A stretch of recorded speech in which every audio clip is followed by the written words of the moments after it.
Thank you, Justin. Darren, congrats on your promotion. Thanks very much, and thank you for not putting me behind Kinsey. That is an unbelievable, tough act to follow. Yeah. And, Kinsey, where is she? She's hiding in the corner?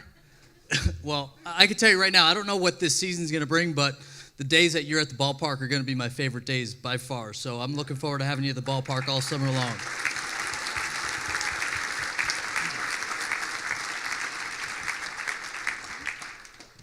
Very talented girl, yeah. Maybe she can help you with the lineup card and help you manage, right? Believe me, I'm going to need a lot of help. So, Darren, you've been in town for a few days, and what do you think about Maine so far? Well, I'm from New Jersey, so I'm used to the cold weather. So, I still hate the cold weather, but I had my first authentic Maine lobster last night, so I was really excited about that. But the community, just to have this kind of a turnout, 500 some people, to really just come here to welcome me and not to come see anybody else that's here tonight. Pedro Martinez, a Hall of Famer, came to welcome me to Portland. So, just an incredible community that, I'm really excited to be here, and whether there's snow on the ground or whether there's some sun in April, May, which I hear doesn't come out all that often, but I'm excited to get going and get up here to start the season. Darren was in Greenville with the low A team in the South Atlantic League the last 4 years, and you left on a high note. Pretty good year, championship. Yeah, a very, very special year. We just had a really talented group that, in very much the same way that Jeremy talked about a team coming together. We had a really cool clubhouse of, all said and told, 49 different guys who came through Greenville at one point that, they all were pulling the rope in the same direction, and they gave us just a really cool moment in the middle of September where we got to have a pile-on at the end of the year, which, for anybody who's in this thing, it really kind of validates and makes you feel like all the sacrifices that you make over the course of the year, that the time that we spend with our players really is worth it, so that we could all share a moment like that. So hopefully we could have that same sort of celebration in the middle of September here in Portland. Darren, you've seen a lot of great players in Greenville that have quickly gotten up to Portland. Yeah, spending 4 years in Greenville, it's a really cool thing to see how everybody's development path is very unique and very different, where, we had a guy like Andrew Benintendi who comes to us in 2015, the year he's drafted, and a year later, almost exactly a year later when he was with us, we're watching him on TV. So it was really, really quick for him. For other guys, it might be a little bit slower. But every guy is an individual, and, to see a guy like Michael Chavis, who was with us for 2 years in Greenville and struggled a little bit and kind of figured a lot of things out this past year, to see his success is just as special as seeing a guy like Benintendi get up as quick as he did, or even guys who kind of move on in trades that bring us back pieces like, a Yohan Moncada who brings back Chris Sale. And to have a small part in what these guys are doing, whether to help us in Boston eventually or to bring something back that helps us in Boston, it's a really cool position to be, and this is going to be an awesome experience to continue to work with some really good players. Yeah, obviously for your position, you're watching your guys, and you get to watch other guys. And last year, Tim Tebow plays in Columbia. So as a minor league manager, what was that experience like? Completely different baseball experience, and I give the guy all the credit in the world because he wants to be a major league baseball player, and he's a polarizing figure, and the atmosphere to that game. We walked out, I leave the clubhouse about 6:45, and usually the stadium is about half full, and by 7 o'clock it fills up. Well, the stadium at 6:45 was completely full, and the entire stadium was all down the left field line looking at Tim Tebow. And, then all of a sudden Tim Tebow gets up to plate. The entire stadium kind of becomes a library. And I've never heard a baseball stadium so quiet and everybody locked in. Nobody's at the concession stand, and they're kind of just seeing what this guy can do on a baseball field. And we pitched him like he was a Hall of Famer. We couldn't get the guy out. So hopefully if he happens to be in Double-A this year, we'll have a little bit more success.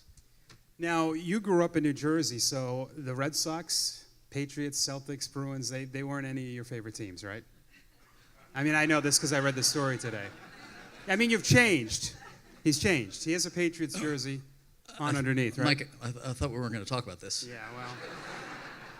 So I did grow up in New Jersey, and I had a very interesting fandom growing up as a kid where my dad did not like driving into New York. I lived kind of in between New York and Philadelphia, and in the mid-'80s, we would go to Phillies games. My first games I ever went to were Phillies games at the old vet, and in the mid-'80s, the Phillies were god-awful.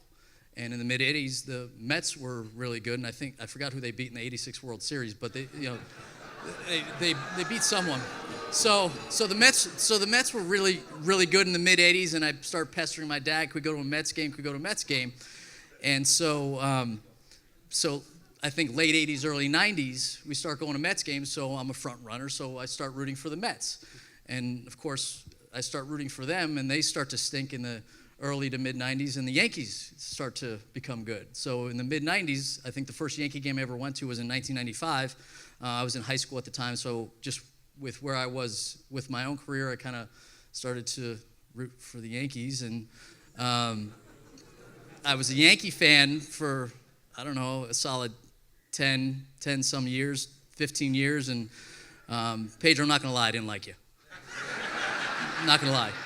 But now I love you because we're on the same club, and I will say this, I didn't know how the transition was going to come about, but I remember the day that Croc called me on December 23rd on 2011 and offered me a position to join the organization, and from that day on, I have been drinking the Red Sox Kool-Aid, and as a part of the Red Sox organization, I can honestly say that I hate the Yankees.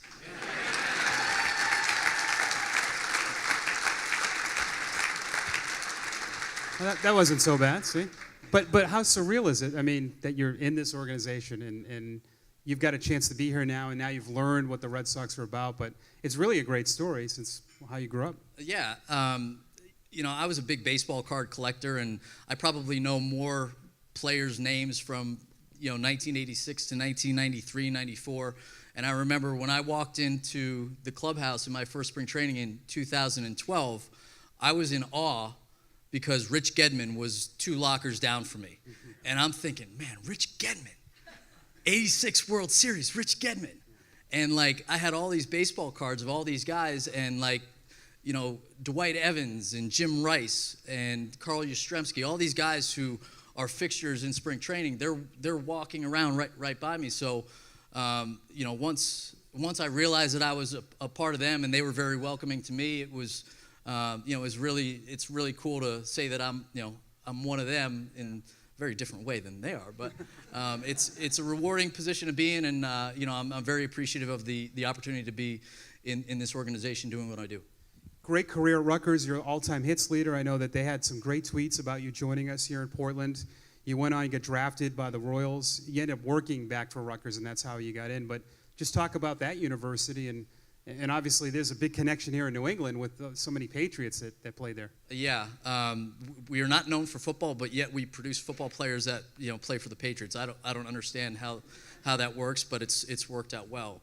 I was very fortunate when I was a player at Rutgers that we had a really, really good team, and I was basically a product of being able to hit in the right spot in the lineup where David DeJesus was a 12-year major league player. He was our leadoff hitter, so he was always on first base, and there was always a huge hole on the right side, and my bat was so slow that I just happened to hit balls, little weak ground balls through the right side. So next thing you know, I have the career leader in hits, and I have Dave DeJesus to thank for that.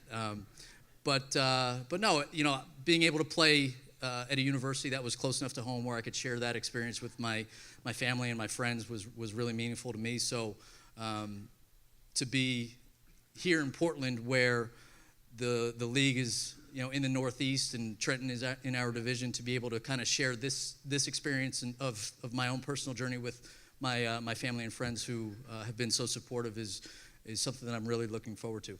And also, a couple of years ago, we did this at the dinner, and we talked about this, how everyone's connected, and obviously you have a tie-in with Carlos even before this, and Allard Baird, right?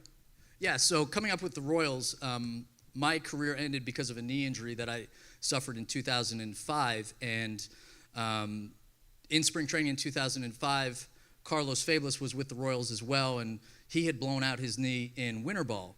And we actually spent the entire 2005 season on training tables next to one another, rehabbing the same injury and complaining about how much our trainer was making us cry during the rehab process. So, funny story, when I come back and I get this initial job with the Red Sox, I'm the hitting coach, and Carlos is our manager. And day one of spring training, we have to get our physicals. And I walk into the doctor's office, and Carlos is sitting there on the training table, and I said, "Bro, I haven't seen you in 10 years. You're still in the same spot, sitting on the training table." So, between him and Allard, who was the GM with Kansas City when I was a player, and just a handful of other guys who I kind of played with and against coming up, it just worked out that there were a lot of people who I'd known on a very personal level that worked in this organization, and I'm really proud to call those guys colleagues right now.